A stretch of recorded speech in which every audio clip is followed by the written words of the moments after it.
Well, hello. I'm out here this morning. I thought I would come outside. It's a bright, beautiful day in the Southwest, and go for a little walk um, and see if we could talk about a few things. My topic for this video is your words are calling. Write lyrics now.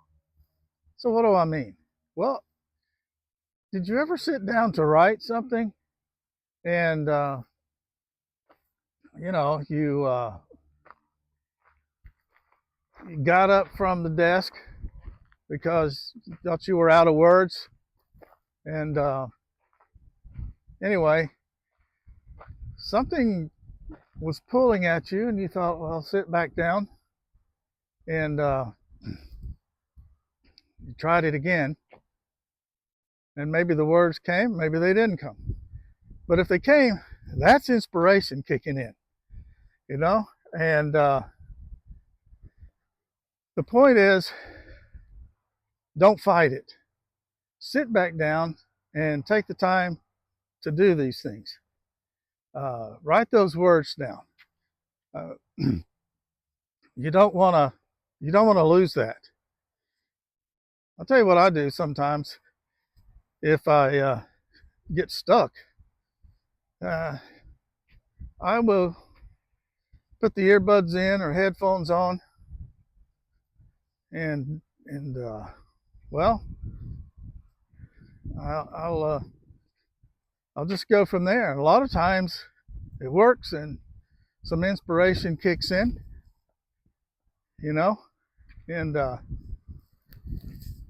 it's just a blast. This is a trek. But anyway, if you've ever thought about writing lyrics and you're new to this, you can do it, and you should. And why do I say that? Well, you have stories, not your life story, like the things that the things that you do on a daily basis, but how about that moment that something happened, something real happened, that really is a story, and you can put that down in lyric form. I've left this example before, and I'll go back to it again because it's not the only one I have. It's just a good one, and it's the story and the song that I have called "The Blind Hitchhiker," and it happened.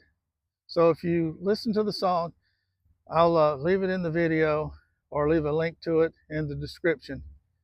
But if you listen to the song and the lyrics, you'll understand that it's just everyday life, but this one thing that happened became a story. So I challenge you to think of those stories and let your imagination take you somewhere with it.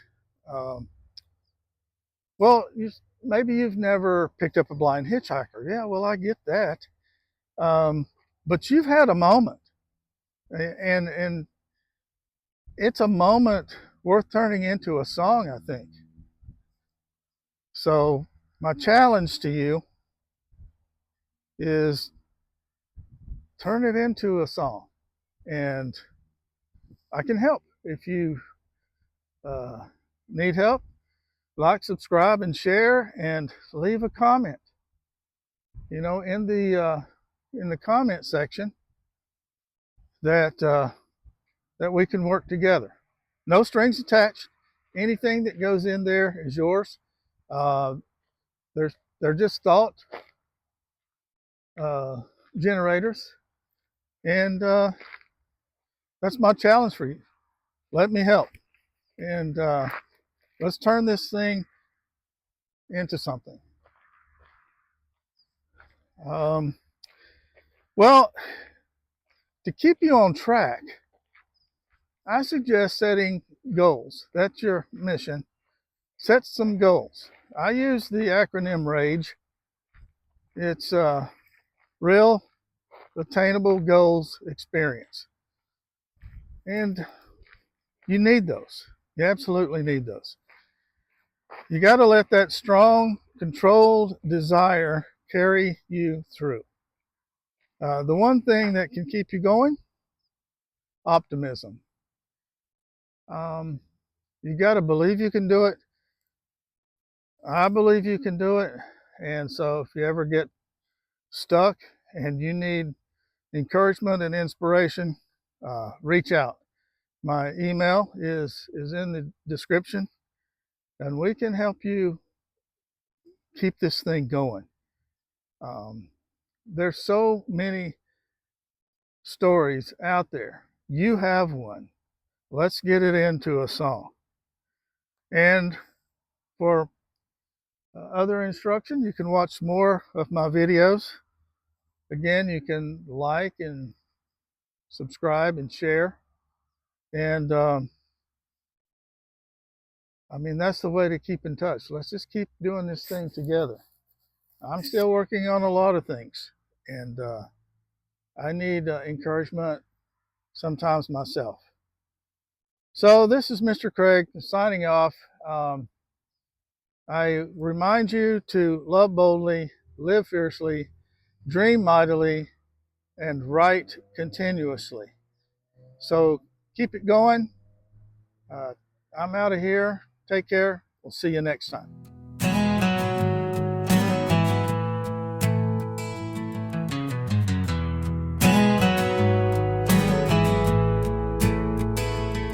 I got up this morning with sleep crumbs in my eyes, expecting just another day of a boring work life.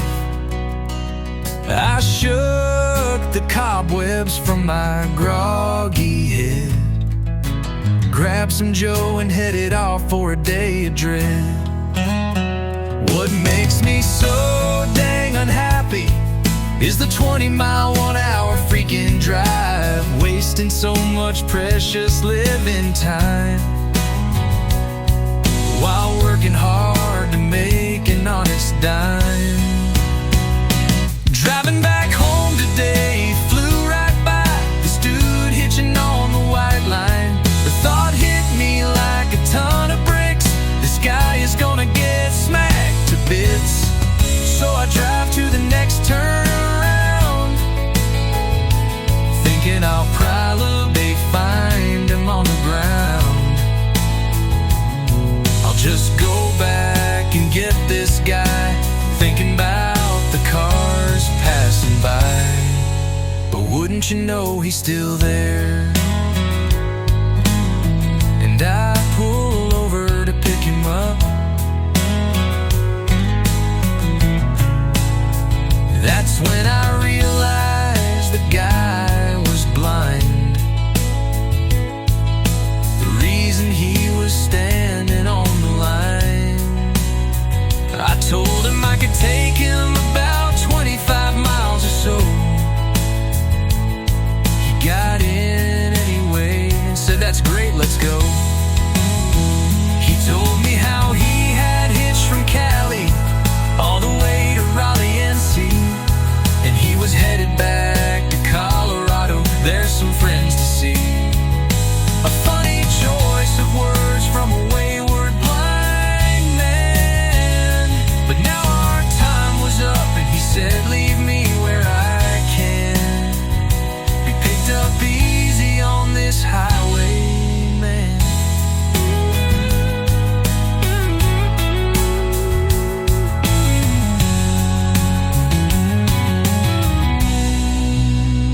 He had a way with words and an infectious smile, and I listened to his stories with eagerness every mile.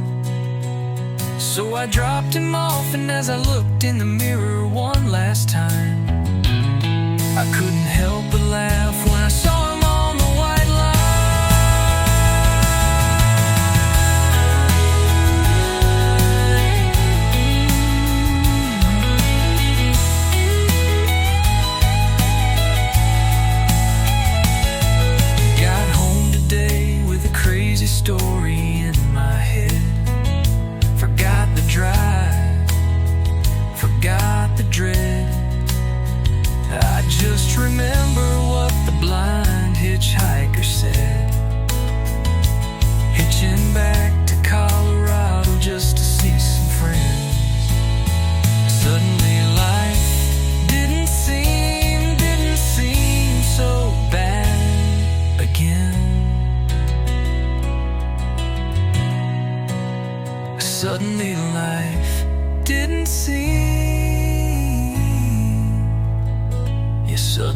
didn't seem so bad again.